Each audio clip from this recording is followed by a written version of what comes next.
Hola, buenas tardes, bienvenidos a Charlas de Mentes. Hoy nuevamente tenemos un invitado de lujo, el doctor Eduardo Kong, doctor en Ciencias Políticas y director para América Latina de Beneveriti Internacional. ¿Es correcto, Eduardo? Es correcto. El doctorado lo tuve cuando la Facultad de Derecho estaba abierta, antes de la dictadura, y bueno, hicimos el doctorado en diplomacia, que Diplomas. hoy vendría a ser Relaciones Internacionales o Ciencia Política. Así que es correcto y encantado de estar aquí charlando contigo. Bueno, muchas gracias, Eduardo. Bueno, en Charlas de Mentes nosotros planteamos una conversación que no tiene brújula ni guión, no hay preguntas pautadas, y sí tenemos un punto de arranque. Partimos de un lugar y vamos a donde la conversación nos lleve.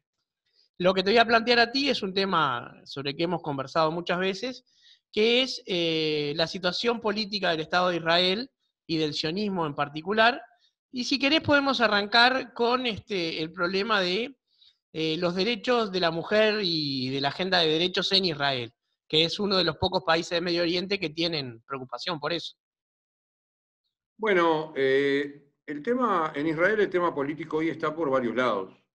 Ahora voy al tema de las mujeres también, pero el tema político está por varios lados. O sea, hay un gobierno de coalición que le costó mucho formarse, le costó mucho armarse, porque el sistema político que sigue Israel, que no es el único país del mundo que hace eso, es donde el presidente tiene una representatividad, pero que gobierna, es el primer ministro, y si no tiene mayoría parlamentaria no puede gobernar. O sea, es un gobierno parlamentario, y eso en algunos países donde hay varios partidos muy parejos, siempre le hace muy difícil al gobierno, digamos, hace complicado formar gobierno. Eso me trae a la mente, está bastante bien mostrado en la serie que está teniendo mucho éxito, a pesar de que tiene 10 años de antigüedad, que se Borgen. llama Borgen, ¿no? Sí. Eso se ve clarísimo, lo que es formar en una democracia seria. Sí, en una buena república, por más que sea una monarquía, Dinamarca. Exacto, pero es una democracia seria, bueno, es difícil. El segundo tema, es decir, eso fue difícil porque Israel tuvo como un lapso muy grande donde tenía que afrontar muchas cosas, sus problemas políticos, sociales y económicos habituales, estoy hablando antes de la pandemia. Después cae la pandemia con todo lo que eso significa. Israel al principio la lleva bien, pero después cae hace ya 2 o 3 meses y la está llevando tan mal como cualquier otro país del mundo, pero complicado en cuanto a que hay que cerrar, hay que limitar. Entonces no tenemos por qué explicar acá, pero todo el mundo sabe que se ha caído la economía, y bueno, cuando se cae la economía la gente se harta, sale a la calle, hace manifestaciones, echa la culpa, Es un país, obviamente. Israel, donde la economía siempre es un punto fuerte. Tiene problemas de otro tipo, pero no de economía. Exacto, y bueno, que se caiga la economía, que se pierdan los empleos, la gente sale a la calle, ¿y a quién va a culpar? Tiene que Y culpar al al gobierno. gobierno, que además es el responsable del tema sanitario, del tema económico, del tema social. Y después, en el medio de todo esto, surgió algo que parecía hasta de ciencia ficción, porque en el medio de todo esto, hace un mes, mes y medio, surge que después de mucho tiempo de conversaciones, porque eso no fue automático de en 2 días, pero bueno, pero surge en el medio que Israel firma acuerdos con Emiratos Árabes Unidos y con Bahrein, y que está ahí en conversaciones bastante importantes con la propia Arabia Saudita, en conversaciones con algún otro estado del Golfo, en conversaciones que ayer se hicieron públicas con el Líbano por fronteras marítimas, como una revolución dentro de Medio Oriente, donde además se cae un relato, que era el relato palestino, que decía que nunca iba a pasar nada de esto, ni remotamente, hasta que se resolviera el conflicto que hay entre Israel y los palestinos. Bueno, todo eso evidentemente ha generado no una revolución, pero sí una situación de muchas aristas que son difíciles de entender desde afuera, porque desde afuera uno dice, pero es muy importante que se estén firmando acuerdos, que se estén firmando acuerdos de paz, no hay duda que lo es, pero por otro lado el israelí de adentro dice, sí, está todo bárbaro, pero yo no tengo empleo, y yo estoy enojado con el gobierno, y tenemos problemas porque los casos positivos de coronavirus son muy grandes, y porque hay un grupo de población ortodoxa que no respeta las reglas y que igual está celebrando Rosh Hashanah, Kippur, Sukkot, Simchat Torah, o sea, todas las Todas festividades las que festividades tenemos judías ahora mayores. tan importantes, lo está festejando sin cuidar los protocolos y eso provoca más contagios, Eso fue etc. un problema en Nueva York también, que En el todos los gobierno del lugares donde Estado... la población, claro, en todos los lugares donde la población ortodoxa no lo acepta, en Uruguay lo aceptó, por ejemplo, y no ha habido casos. No, Ahora, pero en en, Uruguay en tenemos Nueva problemas York, con los neoevangélicos de Rivera. claro, bueno, en Nueva York no lo aceptaron y en Brooklyn es realmente un problema, y en Israel se convirtió en un problema ciudadano.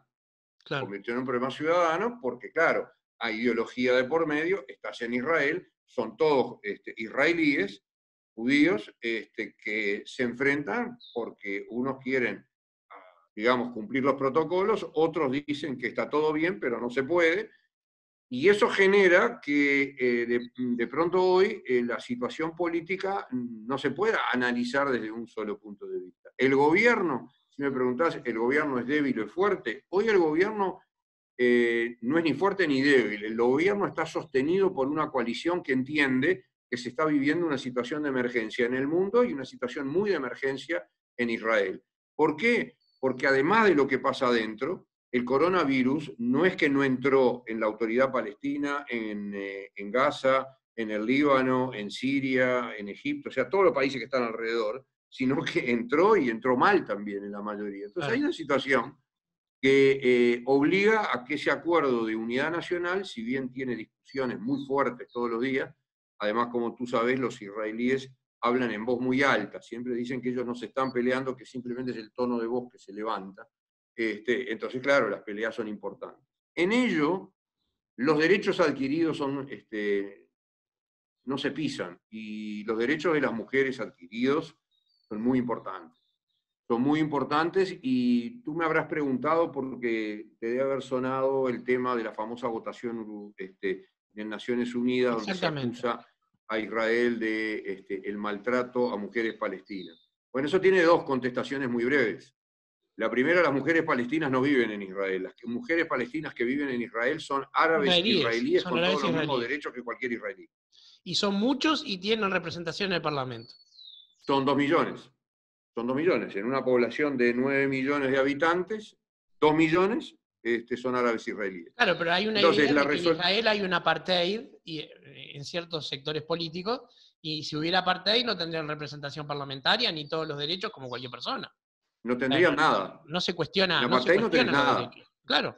O sea, es un relato falso que lo pueden comprar dos tipos digamos, en este caso, de estados en Naciones Unidas. Los estados que son enemigos declarados de Israel, o algunos que por razones, digamos, de conveniencia política o de corrupción, se convierten en cómplices de ellos. Ahora, O algún cuando embajador llegamos, demasiado nuevo que no supo qué hacer. bueno, sí, a eso llego, a eso llego. Ahora, cuando se ataca este tema en la resolución, es gravísimo el error porque uno dice, por lo menos hay que tener un mínimo de inteligencia para presentarlo. El error es grave porque las mujeres palestinas de las que habla esta resolución son las que viven en la autoridad palestina, donde no está Israel. En la zona de Cisjordania está la Autoridad Nacional Que están Palestina gobernadas por presidida el por Fatah. Mahmoud Abbas. Punto. Entonces, ahí son muy maltratadas las mujeres. Sin ninguna duda no tienen derechos y tienen problemas muy grandes. Pero además hay mujeres palestinas en Gaza, donde gobierna Hamás. Entonces, ahí no tienen problemas, ahí tienen problemones, porque la mujer es nada en una sociedad como la que gobierna Hamás, que es una sociedad extremista, ultraortodoxa en sus conceptos, donde la mujer evidentemente cumple un rol totalmente de servicial y secundario. Y no Entonces, hablemos del colectivo LGTB, ¿no? no, eso es un delito. Eso es un delito, probablemente comprobado, puede llevarle a la pena de muerte. En el caso de Gaza lo lleva a la pena de muerte, así de sencillo. Es decir, no le demos muchas vueltas a las cosas y no inventemos historias fantasiosas. Es así. Sí, Digo, sí, sí, es así un hecho de la realidad. es un hecho absolutamente de la realidad. A mí me sorprende, por ejemplo, muchas resoluciones, por ejemplo, que esta semana haya entrado Cuba en el Consejo de Derechos Humanos, me chirria por muchos lados, pero me chirria por uno de esos, porque ser LGBT en Cuba desde hace 60, 70 años es poco menos que un delito. Entonces me extraña que países, que alguien pueda entrar en Naciones Unidas y votar una resolución de este tipo, sabiendo que las mujeres palestinas a las que se hace referencia no viven bajo el Estado de Israel, viven bajo sus propias autoridades palestinas, que evidentemente la destratan. Y bueno, eso cobró un poco de ruido acá en Uruguay, en general en el resto del mundo no porque la resolución fuera Te estás inocua, tapando la cara, Eduardo. perdón, no porque la resolución fuera inocua, sino porque la resolución la tomaron forzadamente porque los palestinos convencieron a otros, etcétera, en ECOSOC, un día antes de la firma de los acuerdos de Abraham. Esta resolución se votó en Ginebra el 14 de septiembre, pero todo el mundo estaba desde el punto de vista político internacional mirando a los jardines de la Casa Blanca porque el martes 15 estaban presentes las autoridades de Bahrein, de Emiratos Árabes, del primer ministro de Israel, el presidente de Estados Unidos, firmando los famosos acuerdos de Abraham. Entonces, claro, lógicamente que tuvo trascendencia en cuanto a ONGs que protestaron sobre el tema, y en el caso de Uruguay tuvo mucho ruido, yo reconozco que tuvo mucho ruido, y bueno, y Uruguay cometió esa equivocación de asociarse a países que cometieron no la misma equivocación, sino que hasta en algún caso fue peor, porque Colombia votó eso. Y Colombia en su relación con Israel, no de ahora desde este año, sino desde ya bastante tiempo, es un aliado muy grande y no vota ese tipo de barbaridades. Pero también hay que decirlo que dentro de América Latina lo votó Venezuela, entonces eso tampoco llama la atención. Pero Así que bueno, Venezuela, una vamos a larga explicar esto respuesta. ahora, es un gran aliado de Irán, que entre otras cosas es enemigo de Emiratos Árabes, de Bahrein, de Arabia Saudita, porque una cosa que no se suele entender desde Occidente es la realidad suní chií del Islam. No. Cuando se habla, yo veo que cuando se habla, escucho, leo, que cuando se habla de política en Medio Oriente, se olvidan, en el caso de lo que hace Irán, aparte de patrocinar el terrorismo, se olvidan del tema chiita-sunita, obviamente. Y ese olvido lleva a no entender por qué hay determinado tipo de enfrentamientos tan feroces, tan violentos, tan drásticos, ¿no? Ahora, Venezuela lo que hizo fue traer, no ahora, sino hace bastante tiempo, traer a Irán a América Latina. Y al Sí. traer a Irán a América Latina y traer a Hezbollah,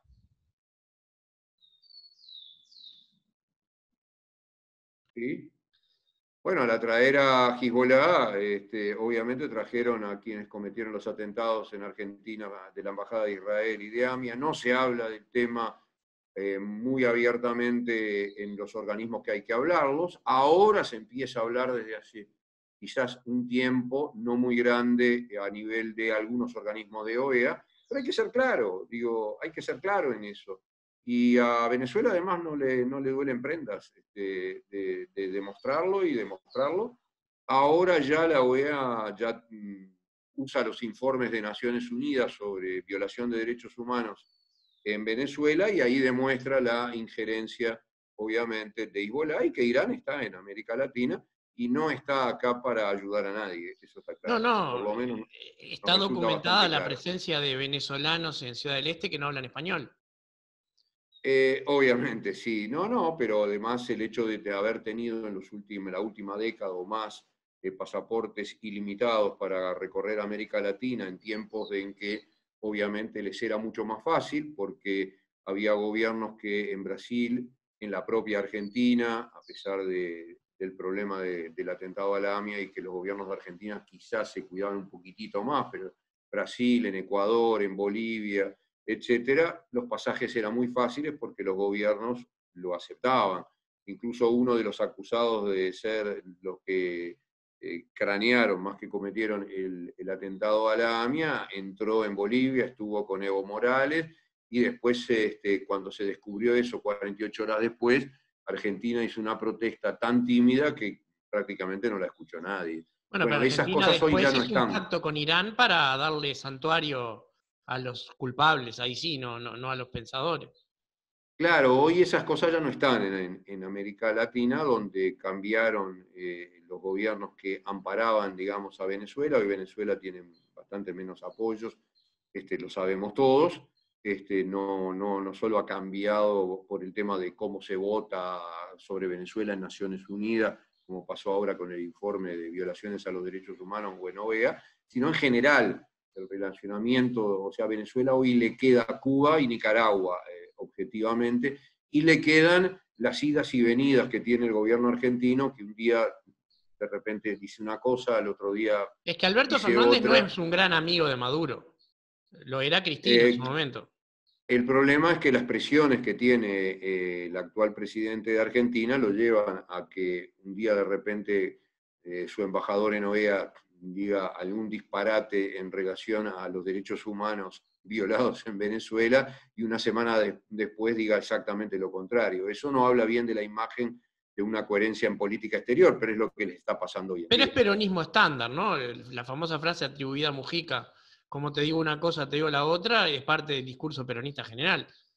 Claro, los que realmente están intentando, si es que están intentando con muy poco éxito, estoy de acuerdo que con muy poco éxito, tratar de llevar a que en Venezuela pueda cambiar algo, por lo menos el tema de violación de derechos humanos, saben que dentro de América Latina no cuentan mucho hoy por supuesto no cuentan nada con Cuba y con Nicaragua, pero cuentan poco con el gobierno argentino. Con los demás por lo menos se cuenta dentro del ámbito de la OEA, sin duda. Claro. Y bueno, nombraste al pasar a dos de los líderes más que odian a Israel, en realidad, que son Evo Morales y Nicolás Maduro, ¿no? De Sudamérica, sin duda, son dos de los más férreos enemigos que ha tenido el Estado de Israel. Pero te quería plantear una cosa para que tú me respondieras. Siempre tengo esta duda. Hoy en día está de moda, sobre todo en las redes sociales, hablar del multiculturalismo y de la pluralidad. O sea, hoy no se habla de feminismo, se habla de feminismos. Y hay distintos tipos, formas y maneras de vivir, por ejemplo, el feminismo. Pero cuando se habla de sionismo, no se admite que hay sionismo de izquierda, sionismo de derecha, ateo, religioso. Siempre se lo embarca en todo y se lo demoniza in totum. Se le niega la posibilidad de los matices. Hay sionistas que son de izquierda, como Abodá, y sionistas que son de derecha, como Likud, que son partidos del gobierno de Israel. Y no es lo mismo, además, el gobierno de turno que el sionismo en general. Pero hay lo que tú hablabas del relato palestino, incluso una demonización in totum. Bueno, lo primero que hay, es decir, hay dos cosas en esto. Cuando se trata de un ataque que viene, digamos, desde sectores palestinos, es un ataque consciente y pensado donde le conviene la globalización, o sea, es todo uno, para agredir como si fuera, porque es el enemigo común, y parte de un relato casi nazifascista, digamos, de decir, bueno, todos los judíos son lo mismo, es todo igual, el sionismo es todo lo mismo, y nuestro enemigo hay que matarlos a todos. ¿Esto es exagerado? No, está escrito en la constitución de Hamás. O sea, Hamás es el que no hace, y movimientos como Hamás no hacen distinción. Hay que matar a todos los judíos. Digamos, ese es el objetivo. Ahora, cuando se trata de otro tipo, como dijiste, las redes y declaraciones y que no diferencian si hay sionismo de izquierda, de derecha, de centro, etcétera, eso es ignorancia pura. Es no entender que el movimiento sionista es un movimiento político, como cualquier otro movimiento político, que ha construido a través de sus ideas un Estado y que obviamente cuando un movimiento construye un Estado y tiene un movimiento tan fuerte como el movimiento sionista, por supuesto que va a haber gente liberal, va a haber gente más de derecha, va a haber gente más de centro, va a haber gente de izquierda. Y Israel tuvo todo ese tipo de gobiernos también. O sea, Israel empezó por gobiernos de izquierda, después más socialdemócrata, tuvo gobernantes de centro, tuvo de derecha, volvió a la izquierda, o la centroizquierda, si queremos llamarla así a Rabin, ahora después volvió a la centro-derecha, después más derecha. O sea, el propio Israel demostró que el movimiento sionismo tiene toda esa variedad. Si no lo entiende el que escribe de buena fe, es por ignorante. Es simplemente no leyó, no estudió, no le interesa verlo y entonces escribe lo que escucha o lo que encuentra por ahí panfletariamente. Desde el punto de vista ya ahora, desde el punto de vista ideológico, para quien ataca al sionismo de esa manera, como en este caso yo puse de ejemplo Hamás, puedo poner Hezbolá, puedo poner otros movimientos, ya no. Ya se trata de, nuestro objetivo es que no exista Estado de Israel, nuestro objetivo es incluso más allá de eso, es eliminar al Estado de Israel y en lo posible a todos los judíos. Lo dicen, está escrito, nadie lo está inventando, pero eso ya conlleva otro tipo de cosas. Estamos hablando de una ideología de exterminio, poco menos, ¿no? Sí, mientras acusan a Israel de ser un Estado que extermina. O sea, Bueno, sí, pero ahí está, vuelvo a lo anterior, ese es el relato. lo O que sea, pasa ese es que es hay el que relato. entender la construcción de relato.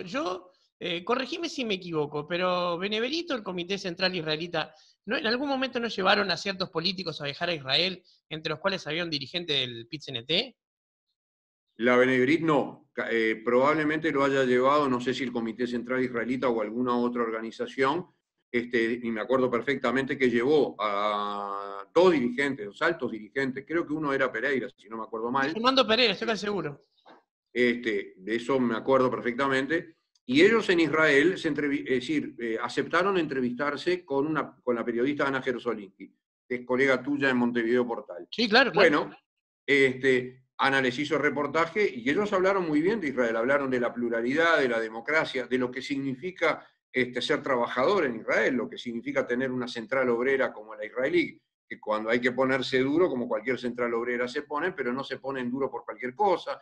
Todo eso me acuerdo perfectamente, está además grabado y está escrito el reportaje, y cuando llegaron a Uruguay algo pasó, no quiero calificar, porque no sé lo que pasó y lo que pasa detrás de las puertas no me gusta especular, solamente vino la realidad. La realidad es que nunca más hablaron, No, nunca más dijeron nada, silenciaron ese discurso.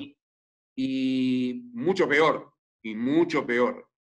han firmado una cantidad de declaraciones, incluso este mismo año en plena pandemia, declaraciones de una violencia absolutamente irracional contra el Estado de Israel, acusándolo de genocida porque parecía que Israel iba a anexar algo, cosa que después no sucedió, un mes antes de que empezara todo ese rumor si iba a haber anexión o no, cuando en realidad lo que hubo fue estos acuerdos con Bahrein, etcétera. Acá hicieron una declaración y acusaron a Israel de genocida. Bueno, eso ya demuestra una suerte de dogma de quienes no entienden que Israel debe existir con libertad. Y yo en ese sentido, los dobles discursos no soy muy partidario de aceptarlos. O decís una cosa o decís otra, y si no te haces cargo, bueno, si no te haces cargo no sos serio. Yo, en cualquier ámbito, considero que el doble discurso o el doble rasero para medir de la puerta para adentro con una escala y de la puerta para afuera con otra, no lo acepto nunca. Sea el tema que fuere, desde el fútbol hasta la política. Pero realmente te quería plantear ese tema porque a mí también me preocupó. Me resultó en lo personal muy perturbador cuando vino Roger Waters y fue recibido justamente por el PIT-CNT y se convirtió en un acto anti-Israel lo que era recibir a un músico. Bueno, Roger Waters tuvo varias puntas. O sea, el PIT-CNT se lavó las manos, pero le dio el espacio físico, la sede. La Intendencia se lavó las manos, pero lo declaró ciudadano ilustre. El entonces intendente no le entregó No asistió digamos, al acto. no fue al acto, pero se lo entregó el que fue intendente después casi un año, o sea, Cristian Di Candia, sabiendo que Roger Waters no es un antisemita de vocación, es de profesión. Entonces, pero después de noche en el recital, como a la gente le gusta la música, tiene derecho a ir a escuchar música, pero el intendente que no pudo ir de tarde fue al recital de noche. Ese tipo de cosas a mí no me cierran nunca. Es decir, o acepto, es decir, o aceptan decir que les parece que Roger Waters tiene el derecho de decir lo que diga, tienen derecho a ser antisemita, a decir que Israel es genocida y todo ese tipo de Que es barbaridades válido dentro de ciertos límites. bastante nazifascistas esos dichos de Waters, o lo dicen o no hacen ese doble juego. O sea, no le abren la puerta de la sede y dicen yo no voy a la sede, le di solo la sede para que él pueda decir todo lo que dijo. Vamos a contextualizar un poco, digo, el problema con Roger Waters es bastante global, en el sentido que en muchos recitales llegaba a tirar globos con forma de cerdos pintados con una estrella de David. Sí, eso lo hace habitualmente y además hace declaraciones antes del concierto y después del concierto, sigue haciendo declaraciones. Ahora, él tiene derecho a hacer Sí, declaraciones totalmente, y eso nosotros nosotros tenemos hablamos. derecho a decir lo que pensamos de él. Ahora, como país, no es muy distinguido que se le dé como ciudadano ilustre a una persona que dice que un Estado que tiene relaciones con el Estado uruguayo es genocida y vos le des un premio o una distinción, o después asistas a su concierto Fue la cuando de ciudad, tarde no el no país, quise dar la ¿no? distinción. Fue la ciudad, no el país, ¿no? En ese momento el presidente era Tabaré Vázquez y Tabaré Vázquez no le dio una distinción. No, estoy hablando de la ciudad. Por eso, sí, sí, Bueno, sí, sí, sí. pero el intendente que le dio la distinción y firmó la distinción, después fue candidato a la presidencia. Sí, sí, sí, fue Daniel Martínez, sí, ni que hablar. O sea, las cosas hay que... Y no podemos hablar de me distraje, no me di cuenta. Digo, nadie está acusando a Martínez de nada, simplemente los hechos son graves y hay No, que la acusación es a asumirlos. Roger Waters, eso está claro. Digo, hay que asumir los hechos. Si se firma digamos, si se firma un documento, como quieran llamarle, o un alegato, lo que sea, como pasó este año también a nivel mundial, hubo 300, 400 líderes políticos que, liderados por Lula, por Dilma Rousseff, por Evo Morales y por Venezuela, por toda Venezuela, también un mes antes que se hablaba de la posible, si Israel iba a anexar o no anexar territorios en disputa, etcétera, pero se hablaba, no había nada cierto y además, bueno, pasó, etcétera. Si se saca un documento de ese tipo y se firma, justo acá en Uruguay no me pueden decir no lo leí. Acá hay un hecho real. El que lo firmó, lo firmó. Y acá en Uruguay lo firmó el expresidente Mujica, eso. Y lo firmó el entonces, en ese momento, candidato a la intendencia.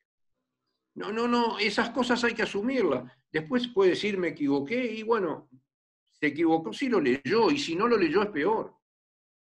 Es peor. Sí, hay que decir algo. La idea de esta charla es traer una perspectiva que en Uruguay no se maneja. O sea, y me interesa justamente que se digan estas cosas, porque hay que aclarar, por lo menos yo, y creo que tú estarás de acuerdo, nadie niega la libertad de nadie de sostener la ideología que sea. El tema es No, por que supuesto. acusar a alguien de lo que no hace no sale gratis. Si uno miente, miente. Y Roger Waters en particular miente mucho.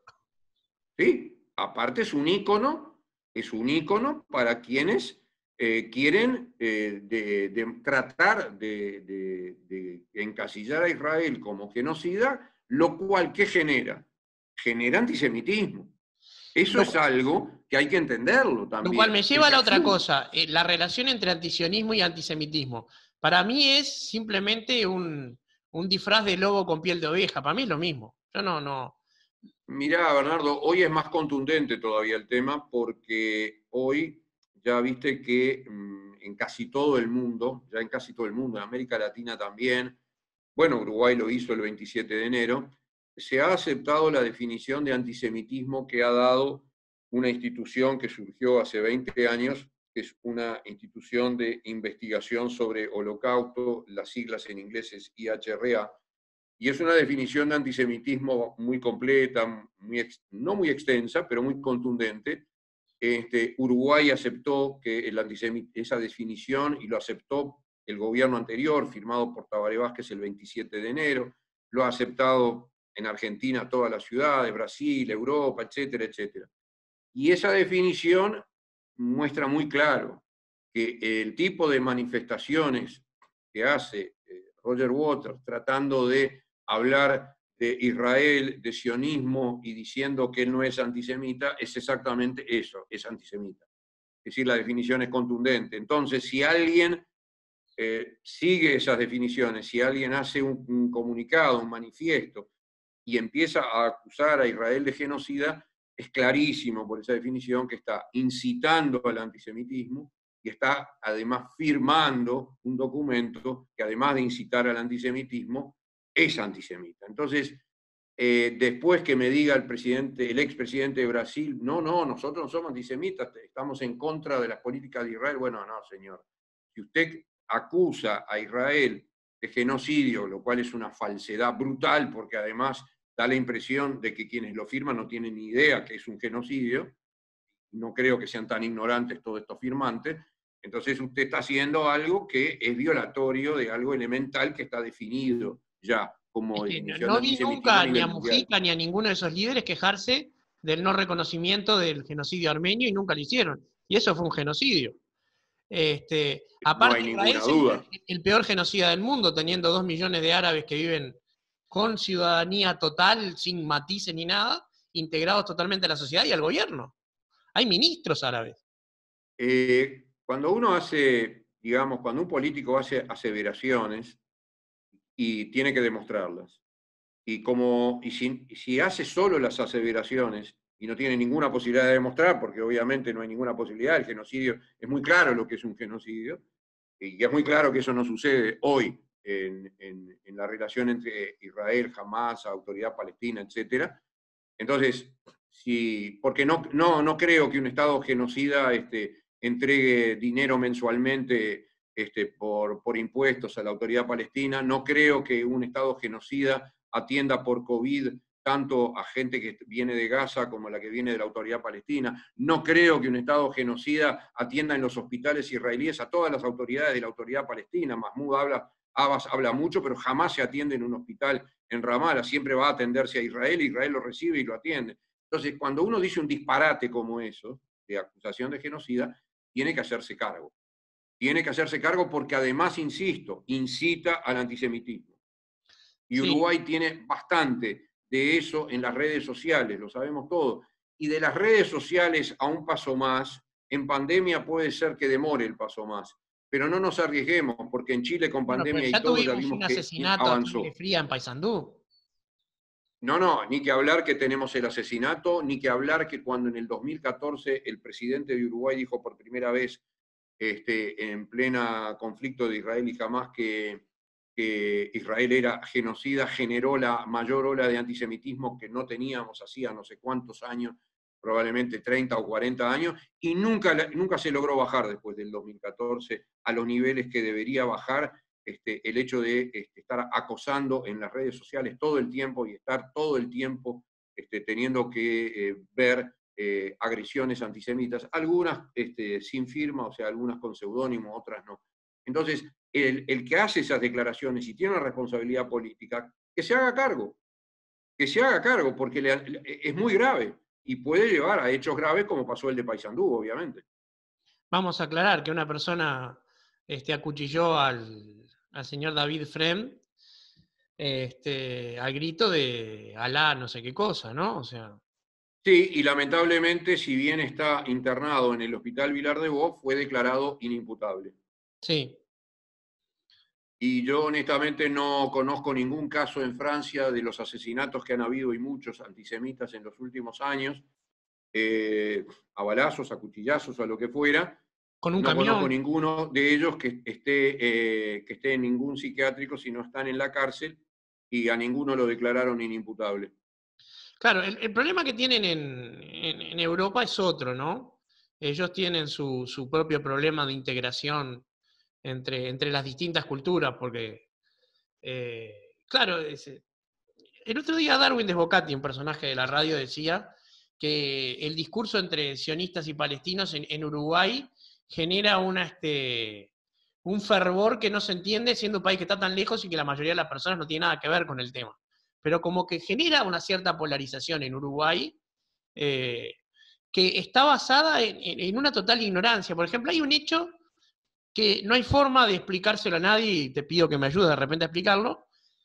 ¿Por qué Israel, estando acosado por Hezbollah en el norte y por Hamas en el sur, nunca sufrió un ataque coordinado entre esas dos fuerzas terroristas? Por lo que dijiste al principio, Sí, porque son hay chiquillos divisiones, iguales. sí, pero las divisiones políticas son gigantescas. Pero no se O entiende, sea, porque desde acá incluso creen que Hezbollah son palestinos. claro, sí. Bueno, la ignorancia, yo no voy a contestar la ignorancia, voy a contestar lo que me preguntaste. No, planteo el Eh, tema para que quede planteado. no, está clarísimo. Eh, es muy sencillo, no es tan sencillo, pero vamos a tratar de hacerlo sencillo. Las diferencias entre Hamas e Hezbollah son enormes. Hezbollah tiene mucho poder político en el Líbano, tiene mucho poder político e influencia política que ahora, a raíz de todos los acontecimientos de los últimos tiempos, la famosa explosión esa espantosa que causó tantos muertos y destrucción, Que tuvo una etcétera. colaboración inmediata del gobierno israelí reconocida por el gobierno del Líbano. Sí, sí, no, eso generó obviamente que la población civil del Líbano ya se sintiera de que está harta de estar oprimida por digamos, por el Hezbolá en la política, en el gobierno, en el parlamento, etcétera. Hezbolá tiene sus ambiciones políticas y el apoderarse del Líbano. Hezbolá además tiene intereses junto con Irán en Siria y ha mandado gente a Siria a pelear en Siria y a combatir en Siria, o sea, ha intervenido en un tercer país. Hezbolá tiene armas importantes para poder intervenir en Siria, De origen pero iraní. fundamentalmente, y ahí vienen grandes diferencias con Hamas, Hezbolá tiene una estructura que podríamos llamar tanto política como militar, generada como para intentar, si es que pudiera, gobernar un país, en este caso el Líbano. Jamás está muy lejos de eso. Jamás, si bien gobierna la Franja de Gaza, no la gobierna totalmente, y eso es algo que acá se desconoce. ¿Por qué se desconoce? Bueno, se desconoce porque no se habla, porque no se conoce, porque no han ido a Gaza, etc. En Gaza co-gobiernan los grandes clanes, como pasa en muchos países del Medio Oriente. Los Sí. grandes clanes que son los que hacen, obviamente, primero tienen el poder, y el poder además el poder a través de los negocios importantes con los que vive la Franja de Gaza. Saudí Y es me el nombre del refiero, clan, justamente. sí, exacto, me refiero a trata de blancas, me refiero a secuestros, no secuestros solo de israelíes, eso es más político. Hablo de secuestros, cuando secuestran a un fotógrafo y piden rescate, ha sucedido muchas veces, o secuestran a un periodista, etcétera, que O sucedió médico de la varias Cruz veces. Roja.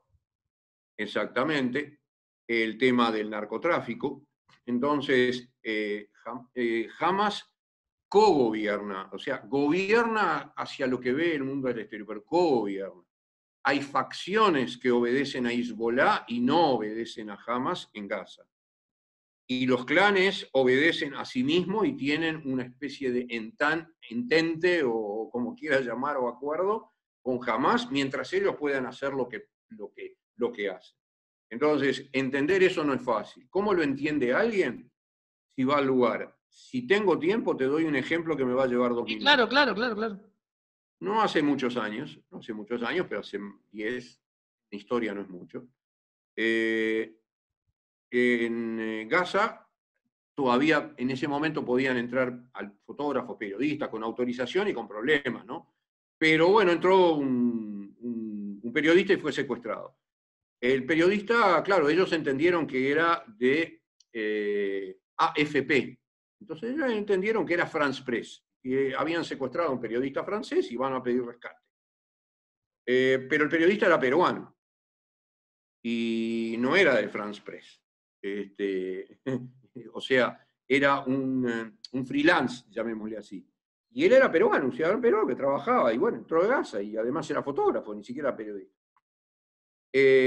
Bueno, ellos pidieron, obviamente, llamaron a France Press, y pidieron un rescate importante. Ahora no lo secuestró jamás, lo secuestró un clan.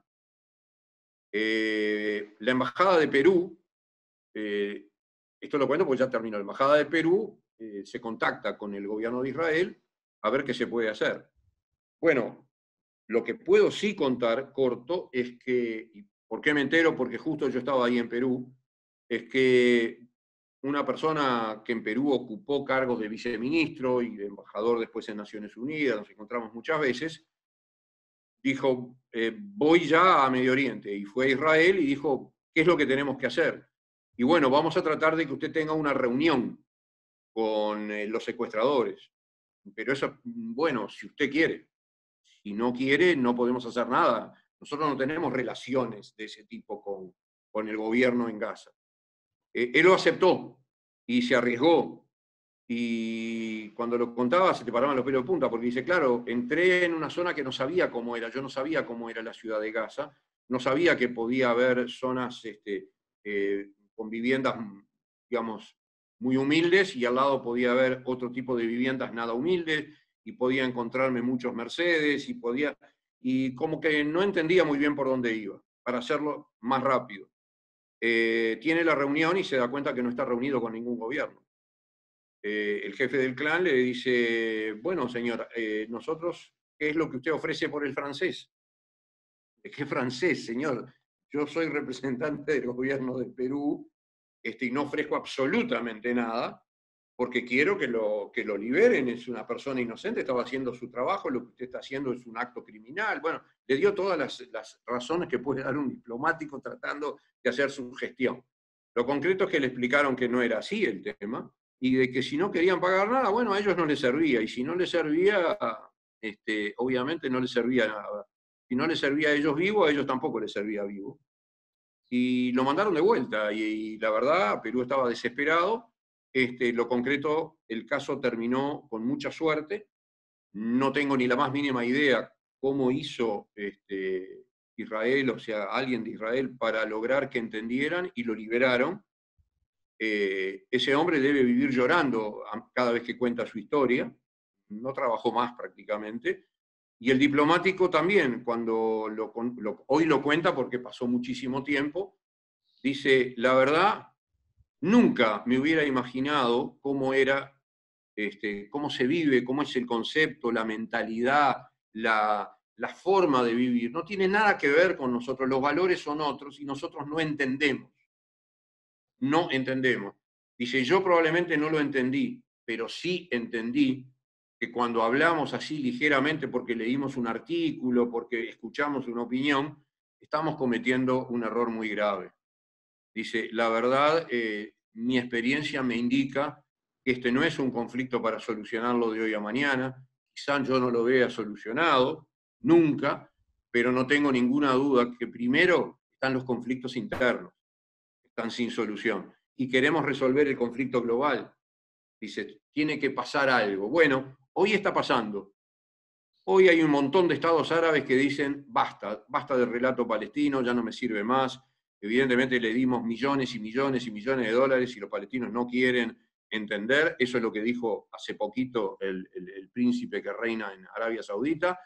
A nosotros ahora vamos a ser prácticos y vamos a relacionarnos con Israel y vamos a tener acuerdos de tecnología, de ciencia, de medicina, de todo lo que necesitamos tener. Vivimos en pandemia, nos está destruyendo todo este relato. Los palestinos pidieron reunión de la Liga Árabe para demostrar que Bahrein y Emiratos son los traidores. La Liga Árabe le dijo que no hubo reunión, y hoy se siguen firmando acuerdos, y Líbano se reunió ayer con Israel.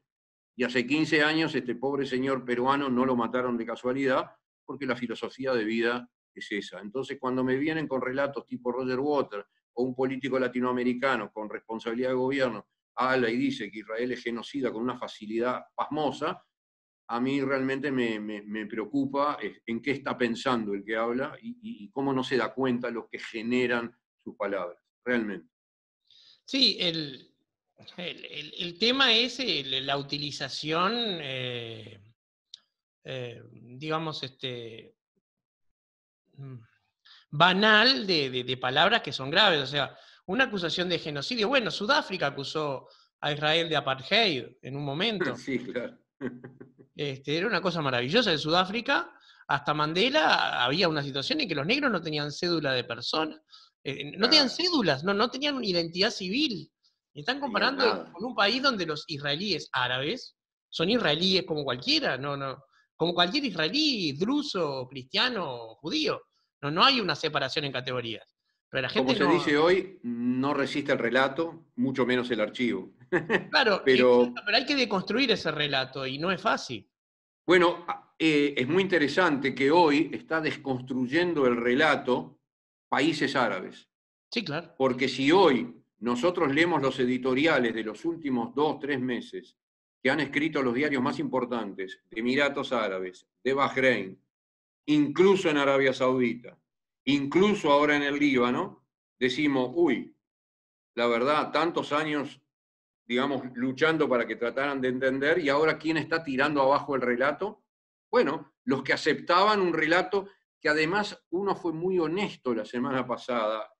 un empresario muy rico que escribió un enorme artículo larguísimo en Bahrein, que dice, y yo sabía que estaba equivocado, pero bueno, era así, bueno, ya no lo banco más. Dice, ya está. Dice, que sepan que era un relato, yo sabía que era un relato, y el relato nos costó a mi país y a mi gente cientos de millones de dólares que hoy los palestinos no lo tienen.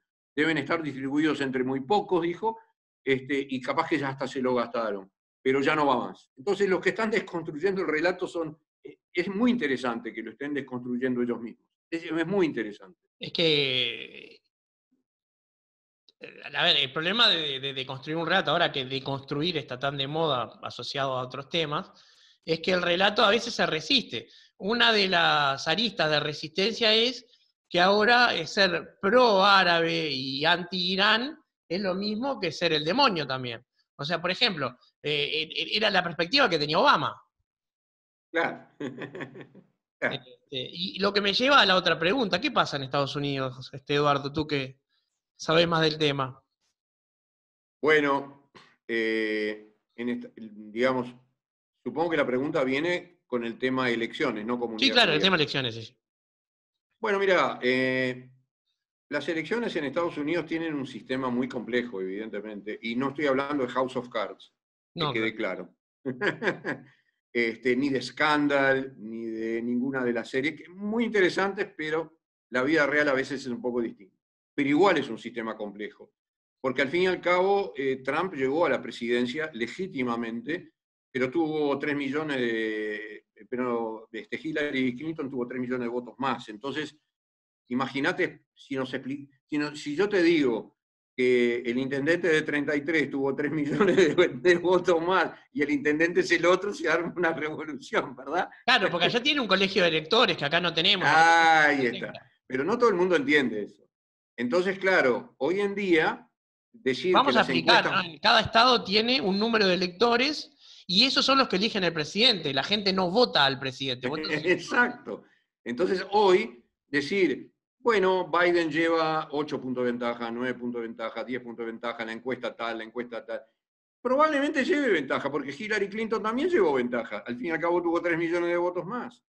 Lo que hoy en día es bastante difícil de pronosticar, a pesar de que estamos muy cerca de la elección, por todo lo que está pasando y todo lo que pasó estos 4 años, pero más ahora con la pandemia. O sea, no hay duda que si no hubiera pandemia, el resultado electoral estaría muy clarito, porque el americano diría, si no tengo inflación, si no tengo desempleo, si mi bolsillo está bien, la política exterior, cuando ellos votan o cuando vota cualquier ciudadano en cualquier país, la política exterior no es el primer tema. El tema es cómo estoy yo personalmente en mi vida económica, social, etcétera. Bueno, si fueran las cifras del mes de enero, probablemente los republicanos ganaran la elección sin mucha discusión. Ahora vino todo este desastre, desempleo, el manejo horrendo, por decir algo muy liviano, horrendo, estrafalario, no sé ni cómo llamarlo, de la pandemia, Criminal. trágico, Hay obviamente. cosas que ha Bueno, dicho como que es claro, las cosas que se han impune. dicho, las cosas que se ha dicho la semana pasada, o sea, digo, cómo se va a decir yo vencí digo, nadie venció al virus, desgraciadamente, siguen habiendo muertes, hay que respetar eso, pero en fin, si no hubiera pasado todo esto, estaría claro. Ahora hoy, con esta situación, el electorado norteamericano enfrenta una situación muy compleja. Tiene 2 candidatos que no quiere. O sea, hoy el electorado americano tiene que elegir entre el que no quiere y el que no quiere. Ahora, es muy difícil. Imagínate si nosotros tuviéramos elección mañana y tenemos un balotaje con 2 candidatos y los 3 millones de uruguayos decimos no queremos ni a A ni a B. Es complicado. Entonces, la decisión es difícil por ese motivo y porque además decide el colegio electoral. Y hay cosas que son rígidas en Estados Unidos. El republicano, digamos, convencido, etcétera, que llevó a Trump además a ser presidente, bueno, ese no va a cambiar, ni con pandemia ni sin pandemia. El votante que piensa es probablemente el votante que mira y que mira a ver qué tienen los demócratas, quién es el candidato a presidente, que no les convence, según las encuestas, no les convence mucho. Ese es Les un votante convence que un hubiera poco votado más. más contento a un Obama que a un Biden. El problema, Biden fue un excelente vicepresidente desde el punto de vista profesional político. Ya no hablo de la política. Como profesional, Sí, sí, digo, sí, como un administrativo. excelente médico, bueno, fue un excelente. Los años se le vinieron encima, digamos, le costó mucho dominar el primer debate con la agresividad, etc. Tiene una buena candidata a vicepresidenta, pero eso no decide una elección. La gente quiere saber quién va a ser el presidente, no quién va a ser el designated survivor de la serie con Sutherland, ¿no? Digo, esa es una realidad. Y en ese sentido yo creo más en los que dicen que esto está parejo. Y está parejo por eso, porque ninguno de los dos tiene convencido en forma abrumadora a una mayoría. Todo lo que ponen en la balanza se les complica. Y además, no todo Estados Unidos, también es algo, no lo podemos ver con los ojos de latinoamericanos, tenemos que verlo con los ojos del que vive allá. No a todos les parece formidable como les parece acá en América del Sur, que haya gente como la señora Ocasio-Cortez o la señora Tlaib, etcétera, que parecen muy liberales, les puede parecer bárbaro a Latinoamérica, pero que en Estados Unidos sean mujeres que han llegado por sus propios méritos, pero muy radicales en algunos temas. Por ejemplo, Alejandra Ocasio-Cortez aceptó una invitación de una universidad para rendir homenaje a Rabin. No estamos hablando de política, estamos hablando de Rabin. Y a último momento, por presiones del partido, dijo que no puede ir porque Rabin representa a Israel y para ella Israel es un estado genocida, etc. Bueno, ese tipo de cosas que no influyen, porque el voto judío es apenas un 2%, pero sí ya puede llamar la atención a gente del Partido Demócrata que diga, hey, estos son la gente que está más cerca del presidente que va a ser electo el demócrata, que es capaz de negarse a ir a un homenaje a Isaac Rabin porque con esa excusa, y esa es la gente que lo rodea. Entonces, las dos cosas son complicadas. Las Claro, dos y hay que cosas. entender que de hecho los judíos norteamericanos igual se inclinan por votarlo a él. La encuesta es clarísima, la encuesta esa es clarísima, no tiene errores, desde hace más o menos 90 años, con el presidente que me digas y el que elijas, republicano o demócrata, el voto judío ha sido 70-30 demócratas republicanos, con las variantes de 65-35, 68, pero siempre en ese rango, no importa quién haya sido. Y esta vez no va a cambiar. Esta vez no va a cambiar. La encuesta hoy da 68-32. Claro. Eso fue la encuesta hecha formalmente para ver cuál es la tendencia. Así que en ese sentido, y además es un 2% de toda la votación judía. Sí, claro, bueno, Entonces eso creo, es, o es sea que en así. ese sentido, no, la comunidad judía en Estados Unidos, o sea, no la comunidad es otra cosa. Los ciudadanos votantes judíos votan Partido Demócrata y bueno, después discutirán o no discutirán. Hay que Eh, entender el, que tanto es así lo que tú decías, que uno no puede tratar de analizar la política americana con la cabeza de un latinoamericano, que para ellos, para los republicanos, Bernie Sanders era un comunista. no, todo el grupo. Alexandra Ocasio-Cortez, Bueno, pero Ilhan Ocasio-Cortez Omar, es la que más se parece a algo que fuera un comunista. Ella, en todo caso, capaz, ella es la que más se parece. está bien, pero digamos, por más que me discrepo en la mayoría de las cosas que dice Ilhan Omar o Rashida Tlaib, y discrepo, digamos, pero en discrepancia normal, democrática, de ahí a que sean comunistas me parece que hay una distancia, pero para ellos todos son Sí, comunistas. sí, sí, no, Sanders no, ni no que son hablar. comunistas para nada, no, no, claro. Lo que pasa es que, Obviamente que no. a En ver, Estados Unidos, hay una especie de alineación de Israel con Estados Unidos, lo cual lleva al discurso del relato palestino. Ilhan Omar es una activista exacto. pro-palestina que llegó a decir que no se podía ser feminista y sionista a la vez, negando a todas las mujeres judías israelíes el derecho a ser Exacto. feminista, porque a ella se le Bueno, cantó. el grupo, claro, en Estados Unidos le llaman The Squad a las cuatro senadoras.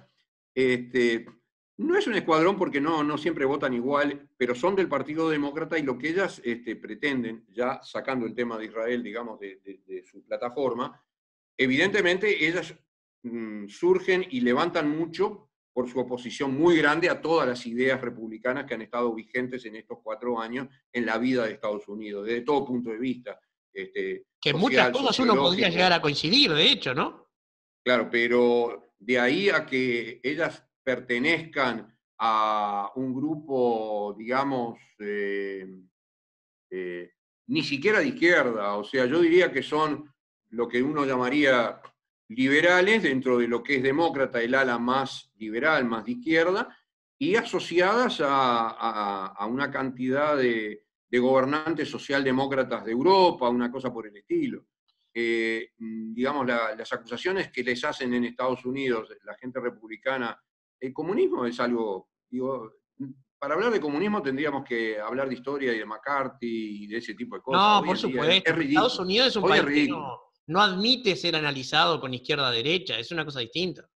No, para nada. No, lo tengo absolutamente claro. No, en ese sentido, y definitivamente creo que es una opinión muy personal. Pienso que hoy no se puede vaticinar que ya está decidida la elección. Incluso cada día pasa otra cosa porque Trump decidió hoy ir a la Florida, por ejemplo. Iba a estar presencial. Fue donde se Y decidió la elección de Bush. exactamente. Y además es muy probable que todavía algún debate más pueda haber. De modo que falta mucha cosa y además la enfermedad, la pandemia sigue avanzando. No se detiene, porque la pandemia no se detiene, no se suspende por elecciones y vuelve a partir del 4 de noviembre, después del día de las elecciones. La Es, pandemia sigue. es Esta un hecho. semana hubo muchos más pedidos de lo que sería en Uruguay seguro de paro. En Estados Unidos hubo muchísimos más que en el último mes. Esta semana creo que hubo casi 1 millón de personas que pasaron a seguro de paro. Todas esas cosas pasan todos los días. Entonces, es muy difícil vaticinar, es parejo y no va a salir lo que quiera Europa, Latinoamérica. No, eso no va a salir lo que quieran los votantes norteamericanos, eso está claro. Sí, que generalmente, como decís tú, votan siempre con la mirada hacia adentro, ¿no? Yo recuerdo la famosa frase de Clinton, es la economía, estúpido, o sea, Pero seamos realistas. Una persona que está hace 7 meses en seguro de paro en un país donde tenía empleo en enero y ganaba una cifra importante para pertenecer a la clase media y tener su vida, hoy no tiene vida, hoy no puede mantener a su familia, cuando va a votar no va a pensar en si Estados Unidos está todavía en Irak o en Afganistán o si hay un problema en Medio Oriente. no, no. Eso es hasta humano pensarlo. Sí, sí, por supuesto, lo que pasa es que desde Uruguay, que somos un país tan chico que jamás se nos ocurriría ser imperialistas, someternos militarmente a agredir a nadie, Claro, claro. es como, a ver, es como si yo me pusiera a pensar cómo hago para comprarme un Lamborghini. No voy a comprarme un Lamborghini, digo, uno puede Y no, soñar con eso, pero evidentemente. es un ejercicio hipotético completamente. Pero bueno, estamos en un momento, yo planteaba el otro día, hace unos meses, en una columna de Montevideo Portal, hablando sobre la pandemia, que por lo menos en lo que yo llevo vivo, que tengo 52 años, es el primer evento planetario que ocurre en esta pandemia. Bueno, yo tampoco viví ninguna otra cosa igual y la verdad que creo que en todo el mundo nos está mucho costando entenderlo y convivir. Entenderlo no sé si lo vamos a llegar a entender en algún momento, pero por lo menos convivir, porque como todos los días pasan cosas y todos los días cuando pasan cosas relacionadas con este mundo, lamentablemente la mayoría son negativas porque son casos positivos, son muertes, son problemas, son desastres económicos, es decir, es muy difícil convivir. Yo entiendo que, y no creo que estemos en una burbuja en Uruguay, creo que en todo caso, capaz que alguno se olvidó de que estamos en un mundo global y por eso aumentan los casos como aumentaron estos días y estamos tirándole la cola al león. Pero es muy difícil convivir en Sí, todo pero el mundo, Uruguay va a tener porque que tomar una decisión importante porque los ingresos por turismo son muy relevantes como para decir, en el balance vamos a cuidar la disminución de los casos y prescindir de todos los ingresos por turismo. Es una decisión eh, macropolítica que va a haber que el, tomar y pronto. sí, da la impresión que es como aquel domador que dice, el león me conoce, somos amigos hace años, así que voy a volver a poner la cabeza dentro de la boca del león, y ese día el león tiene hambre. ¿Y qué hago? ¿Pongo la cabeza o no pongo la cabeza? No, sabiendo que es un león, no. Pero no, no le envidio a los que tienen que tomar la decisión, qué es lo que van a hacer. No, para nada. No. Para nada. Y acá Admiro. completamente prescindido de banderías políticas, o sea, No, yo no, para soy nada. pro-científico, o sea, los de discurso, digamos, conspiranoico, a mí sí no, están en mi contra, No, pero no, eso es una imbecilidad típica. Yo a veces escribo en Twitter, vos sabés, y pues, no me aguanto, pero creo que no hay nada más estúpido que la estupidez. O sea, no hay duda de eso. Y no se puede. Lo que sí admiro es el trabajo del GACH, ¿no? Evidentemente, los 3 científicos que lideran a los 40 o absolutamente, 50 sí, sí. científicos más, Creo es que muy difícil. pocas decisiones que tome este gobierno van a ser tan acertadas como haber formado el GACH. Yo Sí, sin creo que duda, sin duda, eso fue sin duda. y prescindo nuevamente de cualquier ideología, de cualquier cosa No, política. no, ellos Una mantienen un decisión de poner a los más equilibrio. inteligentes. No, además nos ayudan a mantener hasta el equilibrio emocional, porque uno cuando ellos salen a hablar, pocas veces, como es lógico, uno siente que está hablando, que está escuchando, perdón, a gente que le está diciendo lo que puede decir dentro de su saber, no está inventando nada, y eso da cierta tranquilidad, por lo menos para lo que te dije ahora, para Y, convivir, porque lo único que podemos una hacer con autoridad esto es convivir. intelectual que poca gente tiene. O sea, Henry Cohen, presidente o expresidente de la Asociación Mundial de Gastroenterólogos, y Rafael Radi, miembro de Sin la duda. Asociación Americana de Científicos. O sea, ¿a quién le va a hacer caso? ¿A Rafael Radi o a Doña Tota, que dijo que los Claro. reptilianos nos quieren invadir? No, porque yo me dedico en Montevideo Portal a escribir justamente sobre Sí, pseudociencia. Y el discurso ahora está virando como no pueden sostener la política pseudocientífica a un discurso pseudo-libertario. Es el sí, ejercicio de la no, no, libertad. Y en no. Estados Unidos, que veníamos hablando, los republicanos se están caracterizando por el discurso anticontrol de la pandemia. No utilizar tapabocas, por ejemplo, se está convirtiendo en una identificación entre demócratas y republicanos. Los demócratas los usan, los republicanos no. No, no, pero aparte de esa barbaridad también el tema que ya hemos visto, porque empezó mal y siguió peor, cuando empezamos a hablar, acordate que hablé contigo incluso de algunos de estos remedios, cuando me empiezan a hablar, sí, no, no, porque el antiinflamatorio tal, no quiero decir los nombres, ¿no? Tal antiinflamatorio, tomalo que te va a hacer bien, o algún presidente sudamericano que tomaba 2 por día porque le iban a hacer mejor y tuvo Sí, 3 como si veces fuera Jalía coronavirus. Real Cabral, ¿no? Sí, o ahí está, sí, o no uses mucho paracetamol porque te va a perjudicar si tenés COVID. Digo, el disparatario Bueno, llega. yo tengo una recopilación de cosas, la que más me gustó a mí, bueno, sin hablar de clorito de sodio, que eso es criminal, No, no, hay no, gente bueno. que recomienda inyecciones de vitamina C. Ahí No, está, ahí está. una cosa que como si me dijera, la vitamina C está en todos lados, o sea, no hay nada que una dosis masiva de vitamina C pueda hacer, pero bueno, uno ve a gente que no tiene la más mínima formación en medicina o en farmacología pelearse con la gente que sabe al respecto. Y bueno, tú decís tautológicamente y muy certeramente que no hay nada más estúpido que la estupidez, pero son Sí. muchos, ¿eh? Y bueno, por lo que te dije, sigo insistiendo, está siendo muy difícil convivir y a veces en la desesperación, incluso hasta gente muy inteligente cae en la trampa, porque no resiste. Es entendible, porque hay una cosa que no se ha mencionado solo al principio, en marzo. Yo sé que te estoy sacando más tiempo del que tenés, pero No, lo último. tranquilo, tranquilo, yo estoy... Pero hay cosas que ya no se dijeron más. Si se hubiera mentalizado el mundo entero de que esto es como si fuera una guerra y hay que tomar medidas parecidas a las que uno tiene que tomar cuando tiene la desgracia de estar padeciendo y conviviendo como civil en una guerra, probablemente el disparatario hubiera bajado un poco. Pero no, no, no. La guerra es uso tapaboca o no uso tapaboca. No, eso no es una guerra. Esa es la parte de que no hay nada más estúpido que la estupidez. Sí, claro, es la rebeldía sin causa, ¿no? Por citar la película Está bien, pero no es un tema de morir heroicamente como si fuera una película de Spielberg. Es una realidad con la que hay que convivir y respetar que tenemos toda la familia alrededor y no es que estoy en peligro, estamos todos Sí, claro. en peligro sin discriminación, porque al fin y al cabo no hay discriminación. También Cristiano Ronaldo tuvo coronavirus, tiene coronavirus, ¿no? Que es una Así que no persona hay discriminación. razonablemente sana, ¿no? No solo sana, sino que se cuida como loco, ¿no? Sumamente Y sana. Sí, por bueno, supuesto. Sí, sí. O bueno, Cavani también tuvo COVID-19. por eso, o O sea, sea, no hay fuerza que valga. Es una enfermedad que puede no, hacer caerle a cualquiera.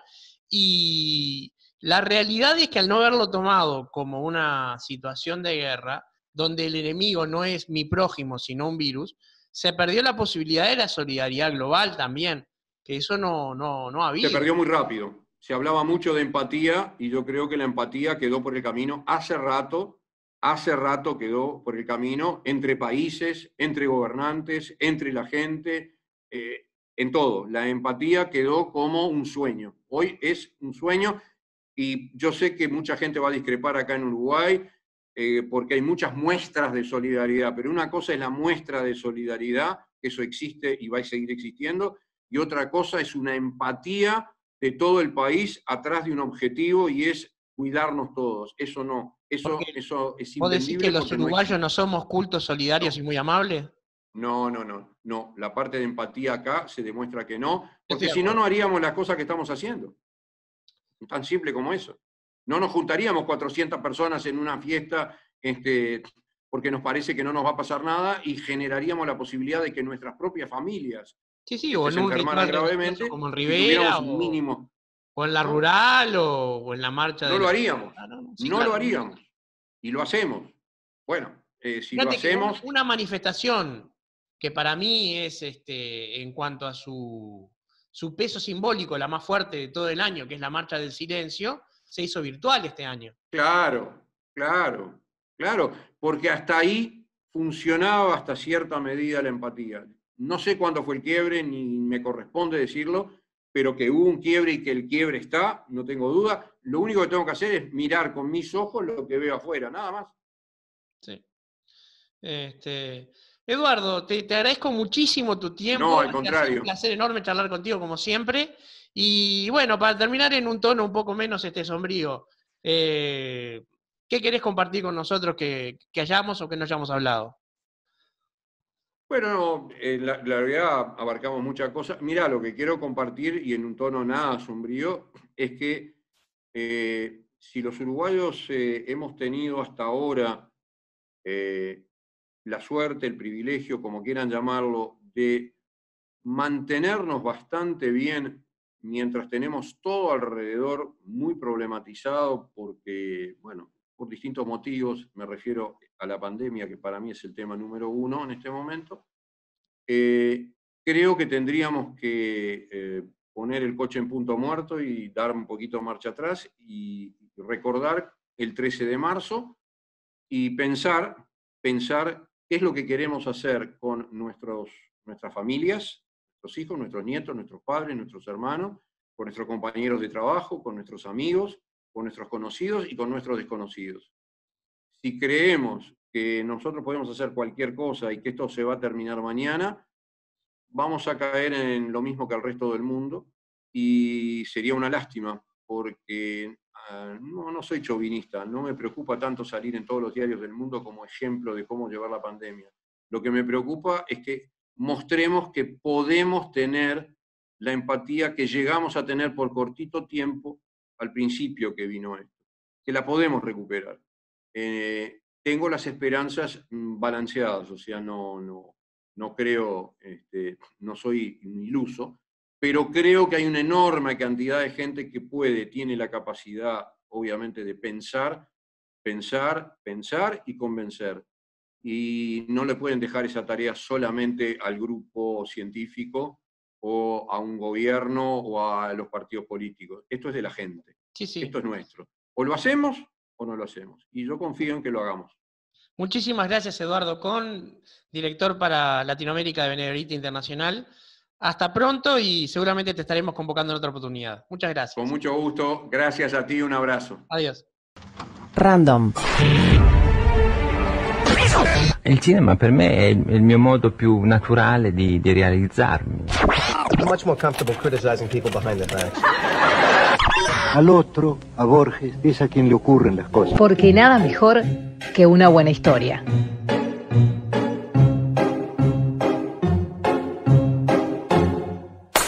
Historias random por Bernardo Borkenstein.